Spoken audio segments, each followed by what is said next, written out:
Kadama TV tuzze tubalabula ku kintu kya ssente ekyokubeera nga mwegendereza b'abantu bemwegendereza ssente muzisukumawa muziyisaawa n'obubbi obuli e Uganda okuviira ddala ku bantu be tuweereza ssente mu bbanka mwe ziyita abaziggyayo ate n'abazirindiridde ng'abaazikola. Tugenda bapuleyingira leero voice note eno tetwagala kumanya manyi Kadama TV tutera bagamba nti tetwagala kumanya oba yaliwo ddi oba yakaakati tetwogera ku time voice note eyo bw'ebeera eriwo kuba tuliwo kuyiga tetuliwo kumanya kyafuluma ddi tuliwo kwagala kumanya ekintu kino ekigenda mu maaso kiyamba kitya ffe bakadaama oba bassekadaama. Voice note eno ekwatagana ku Maama Lydia asukumanga ssente oba asukuma ssente Uganda naye bagamba nti ye buli bw'asukuma ssente ne baziggyayo bagenda oziteeka owantu basanga zibuze.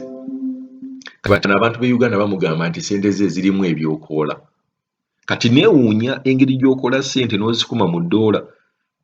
n'ogenda gwe kennyini n'oziggyayo ate nga ssente zange zirimu ebyokoola nti bwe nziteeka owantu zibula. Omukyala bw'ava eri n'agamba nti katemba bali mu katemba olumala nga boogera ebisongovu naye gwe njagala ombuulire nti osukuma otya ssente omuntu n'agenda n'aziggyayo n'agamba bwe naziggyayo ne nziteeka awo ne zibula nga zibula zitya. Bo bagamba nti ssente za Kadaama ono Maama Lydia zirimu ebyokoola we baziteeka nga bamaze oziggyayo mu bbanka zibula bubuzi tewali amanyi zibula zitya. Mbeera waliwo n'omukyala bakubira ekiro essimu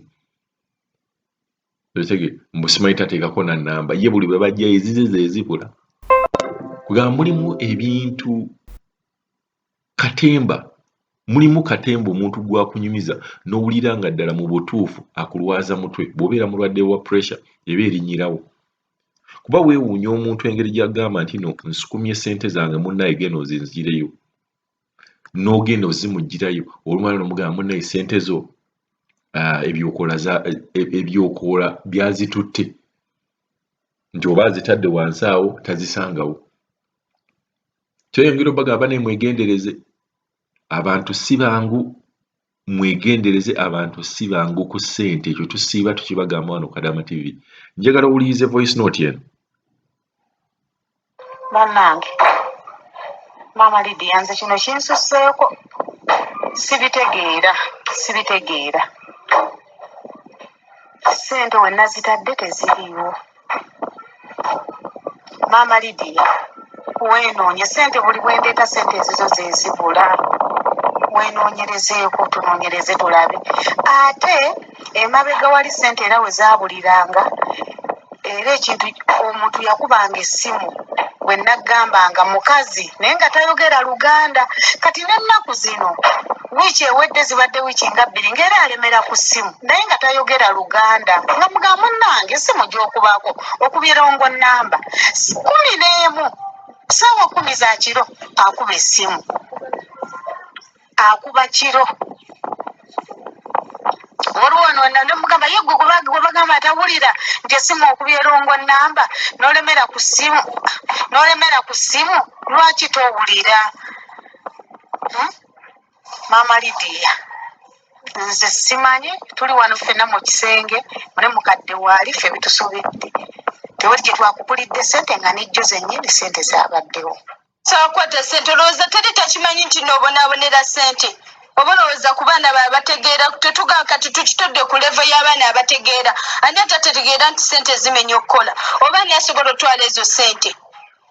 lwaki tebazitutte eggulu owooza mbuno ssente baziggyayo kati osenga omanya n'okumanya obuzibu bwe bayitamu nga baggyayo ezo ssente okitegeera ssente tewasindikira ku Western Union okutta ssente bagenze mu mabanka mwonna ne Ivan banoonyeza ssente bakomyewo wano lwaggulu eggulo bakomawo batwala mwana mu ddwaliro gwo ng'owooza bakugira ekyo si kyobadde olina okuddamu waliwo ayagala ssente zo zibule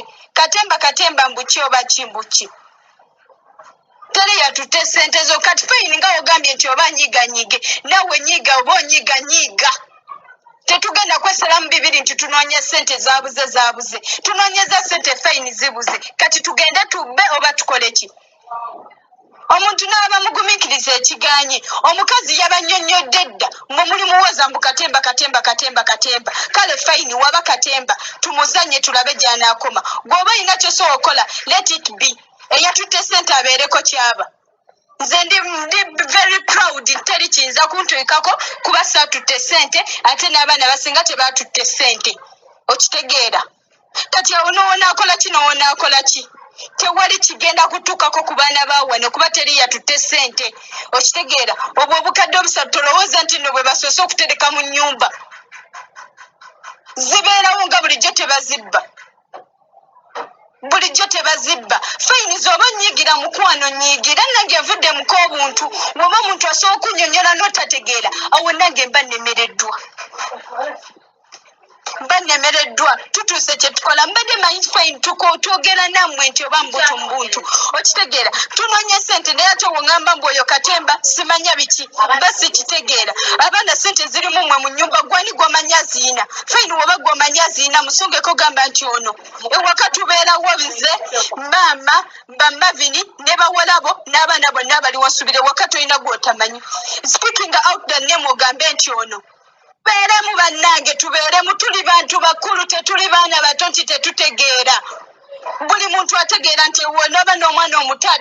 omuto akitegeera nti ewaka banoonya ssente naye kati gw'ogambawo otyo banga agamba nti ffe tukuzanyira ku bwongo okitegeera nti katemba gw'ogambye katemba odiyo zempulidde endala sagala naziwulira era woba omanyi osindika ediyo ebirimu ebyo ebyekisirumbu katemba tosindika endala sagala wulira ojje mmaliddeko emala okitegeera fayini alina pressure ze fayini kuba teyakera ku matani bakulese tebakunyonyodde ddi lwe bajjayo ssente olunaku lwe batambula olwokubiri okitegeera bazumba mukubira simu ku makya mubuza ssente muzijjeeyo bw'ate banka batugobye bineno biki batugobye tebabigambye okitegeera babirese kuba fayini ssente bamala ne bazifuna ennamba ya ivan eri ku whatsapp woba osobola nfuna omutesting omubuze mwayita mu ngeri ki emirimu gye mwana gy'afa ng'atambulira munoonya ssente okitegeera yalekagaddewo stuudiyo ye atambudde naye kenyini yabanyigira okitegeera lwakuba asirise tubantu bawamu naye kati ng'awulira eyo kasasiro mbu ssente katemba biki nga n'okutambula emirimu gye gy'afa ali kummwe anoonya ssente nga bulijjo tebazibba wano mu covid nze natambula noonya ssente nga saazitwala zaali mmeka wano mu covid nagenda ivan atambudde entambula eri gundi tebatambula ngezo saaso azitwala ge mutubaleemu amagezi fayini tuba tetutegeera naye leero mutubaleemu akategeera katemba niyo atutte ssente zo kuba ate oba okitegedde bannange olaba kinene ekintu ye singa fayini nti ssente zibadde gwe mulundi ogusooka newemba nze faati so okitegeera naye wasindikako ssente omulundi ogutali gumu egitali ebiri bannange era fayini nange nkubulire nze nnumwa mu mutima maama liidi olw'essente ezo nnumwa naye nange simanyi ssente azigjeewo simanyi ssente gye ziraze maama woba olina kyosobola okukola fayini nange nkubulire nze nnumwa mu mutima maama liidi olw'essente ezo nnumwa naye nange simanyi ssente azigjeewo simanyi ssente gye ziraze era nange nnumwa mu mutima okuva obwankya maama liidi sinnalya njagala tubeere obuntu bumu wali badde ngamba tusooke tukola eki maama faati tunoonye maama liidi nze ndi mwenkanye okutunda buli kennina buli kange n'ekitanda kwensula onoonye yatutte ssente ezo oba omutima gulaajana nsaba mukama ofuna ekintu kyonna oba kikuleeta ekirooto kyonna kikulaga ddala nga bwogambye nti musaayi maama liidi mbiwuliriza sigamangako ntutowereza ssente z'abaana tukunyonyodde tukooye wali badde onoonyereza kimu ssente gye ziri n'ekirala oyagala ssente gwe kati kola kyowulira kyokola ki kyoyagala kyosobola mu mutima gwo kyoba okola tomanyi biri uganda ku ssaawa eno buli bwosindika odiyo oyogera yabisongovu buli bwosindika odiyo yabisongovu tomanyi kiri uganda ssente zizogamba gwe yavudde bwerogamba ssente zizo ze zakabula wuno mukadde kamukuwe sente za myezi 6 za mmole zaabuze nazo bintu ebitwala sente biri mu sente za mwezi ebweru ate ogamba ffe obadde okimanyi nze mbadde sinnakimanya tekiro se nekigwawo nengenda ne wa mukadde ne mugamba n'agamba eza mmole za myezi 6 zirabikako kintu kiri mu sente zammwe tuganoonyereza mpola oyaka bwasi noonyereza mpola mpola ojja kutuuka ku kituufu gw'ote oba omanyi nti omuntu osobola tuuka ku kifu lwaki weereega kati jangu onsale anti ongambye oyagala sente jangu onsale kaakati mukwano ekintu ekiri mu ggwanga muno tetunnaba kukitegeera oba buzibu ki kubanga nange muwala we wange mu wiiki eno yasindika ssente bwazisindika yali agenda zisindika ku simu ya mutowe naye mukama katonda ye naasobola okukola ki n'akiwugula ne bajja babba essimu ya munne kati n'asalawo azisindike mu bbanka ya Equity kati bw'asindika mu bbanka ya Equity essente n'aziraba nga zirabika zituuse mu Uganda naye nga eri mu bbanka tezinnaba kukola ki sizinnaba kutuuka era agenda okwogerako nabo nga bamugamba nti sente eno tezinnaba kutuuka kati awo tetwamanya wezaabulira oluvannyuma asindikamu mwannyina ku lunaku ku lwokutaano n'amugamba genda olabe essente bazaatuuka era mwannyina yagenda okutuukayo ng'essente tezinnatuuka kati mba ngenze ku dduuka ewa mubiru ekiyongera okunkakasa nga waliwo ku leediyo ya CBS nga bagamba nti abazadde bali mu kukaaba abaana baabwe abali ebweru basindika ssente naye ssente tezituuka kyekirabika nti nazino essente ziyinza okuba nga zajjiddeko zo zasobodde okutuuka naye olw'embeera nti waliwo amaanyi agazitomedde gabadde geeyambye mangu okusobola okuba nti mu bbanga amaanyi amabi agajjira ku ssente ezo kyekirabika nti nazino essente ziyinza okuba nga zajjiddeko